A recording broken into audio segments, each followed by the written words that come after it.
I'd like to first thank my husband, Earl, and my sons, Evan, Kyle, and Jonathan, for their steadfast support. I absolutely could not do this role without you. So thank you. I'd also like to thank Gail Crockett for nominating me, Brian McDermott for seconding the nomination, and I'd like to thank John Lyons for helping to run my convention.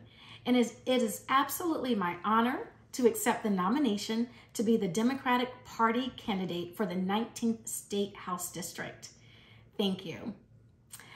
First, I'd like to point out that the 19th seat will look different after the 2022 election.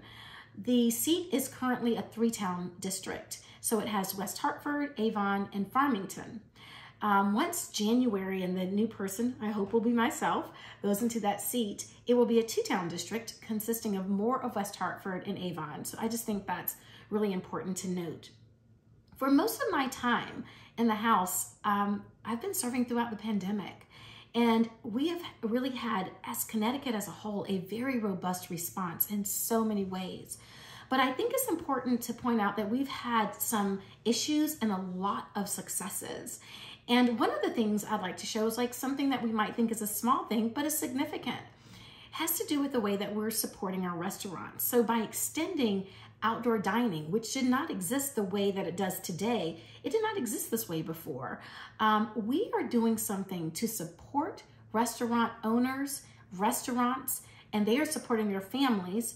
And therein, consumers are able to be a part of coming into the restaurants or sitting outside and being together. And all of this is good for the economy. It's good for the individual too, but it's certainly good for our economy. So that's just a small way that we've had changes. And something though that I think is a very large piece of work that I've had the good fortune of being able to lead, this bipartisan effort around children's mental health.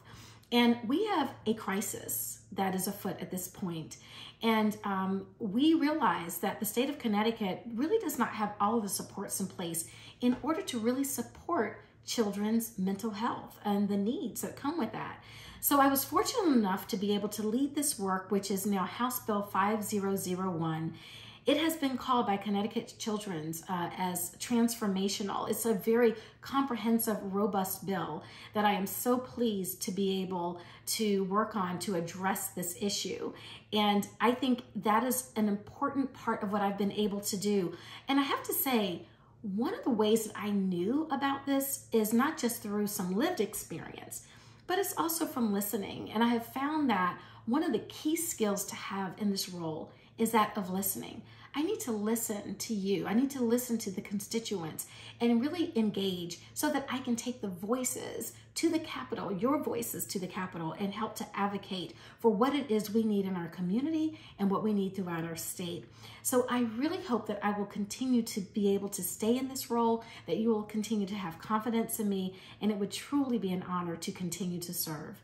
So be safe, be well, and I am Tammy Exum, and I approve this message.